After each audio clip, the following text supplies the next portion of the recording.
the 1964 election, LBJ remains president, but now he has a massive electoral mandate behind him. He had won by huge numbers, and he is going to use that political power, that political clout, to pass a New Deal. Remember, LBJ originally came to Congress as a pro-FDR congressman supporting the New Deal.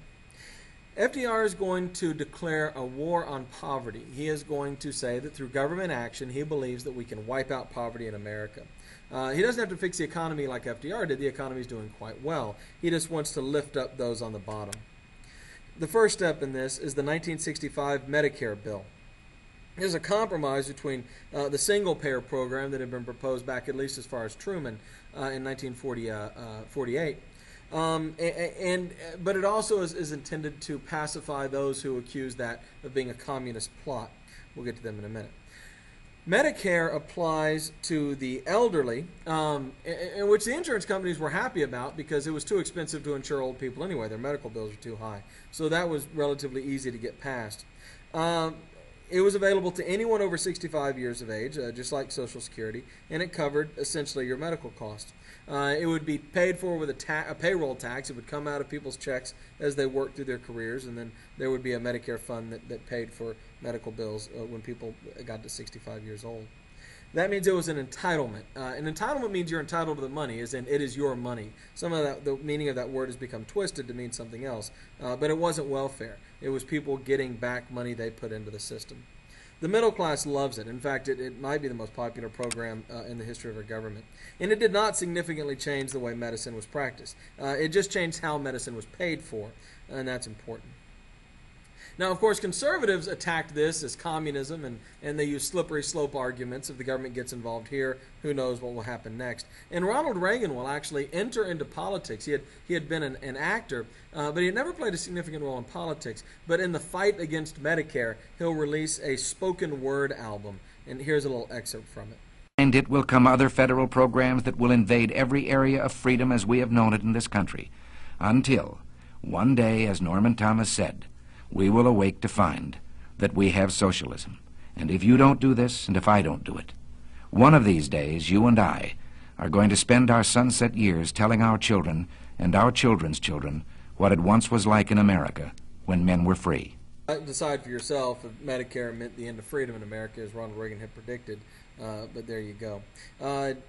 In 1966, Medicare was expanded with the Medicaid bill. Medicaid extended coverage not only to people over 65, but to the poor and the disabled. And again, not single-payer health care for all Americans, but a significant chunk of the country is getting their health care paid for, not provided by, but paid for by the government. The war on poverty had actually been planned by JFK. He had established the Office of Economic Opportunity, which created many health care, housing, education, and employment programs. It was controversial for the same reason that any programs like these were controversial back then. It was attacked as being communist. And the whole idea of community action or organizing the community was seen as communist by its critics, of course.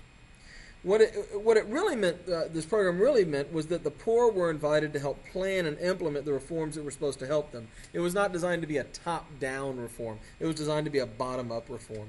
And it created a generation of trained community organizers, this war on poverty, who would in many cases become things like civil rights leaders. It failed due to criticisms that highlighted a few programs that had big cost overruns. And so its critics would find one or two programs of the thousands of programs out there and attack those and ridicule those. And this gave the whole thing kind of a bad image. The Office of Economic Opportunity spent $3 billion in 2 years and did significantly lower poverty in America. Of course, it did not eliminate poverty, but its supporters would claim that it was massively underfunded. If it had been more funding, perhaps it would have been more successful. But its funding will be cut as we become further enmeshed in the Vietnam War. LBJ will basically be forced to choose between funding the war and funding his war on poverty. LBJ also wants to strengthen schools and rebuild the inner city. And in 1961, back when Kennedy was president, the Housing Act gave $4.9 billion in grants to cities to create parks, mass transit, and middle-class housing. In 1966, we create the we create HUD, which is Housing and Urban Development, a department within the government designed to oversee housing. Robert Weaver is the HUD secretary, and he's the first black cabinet member in American history. The Model Cities program gives federal subsidies for pilot programs in inner city, which will result in things like Head Start. JFK had wanted to give federal funding to schools, to high school, high schools, elementary schools, middle schools, that sort of thing.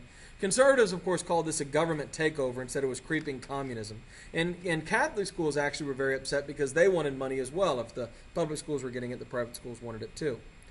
In 1965, the Elementary and Secondary Education Act extended aid based on student, not school needs. So what they would do is they would look at the student populations of schools, figure out what their economic need was, and then give schools aid based on that. The Immigration Act of 1965 eliminated the old national origin systems, and so no longer was the emphasis on where people were from, but it did cap overall immigration at 170,000. Latin American immigration was restricted some, but the rest of the world was open. And this is one of the first time that Asian Americans are able to come to, first time since the 1840s, that Asian Americans are able to come to the United States in really large, unrestricted numbers. So what are the legacies of the Great Society? That's what LBJ called his programs. Well, federal spending did increase, but during the time that was offset by rising tax revenues. You see here, if you look at this chart, you see the big spike in World War II, and you see the spikes of the Great Society are significantly below the wars that we fought in. In 1964, LBJ signs one of JFK's bills, an $11.5 billion tax cut. But continued growth in the economy offset this as well. And the Great Society and the tax cuts did not significantly add to the deficit because the economy was growing so quickly.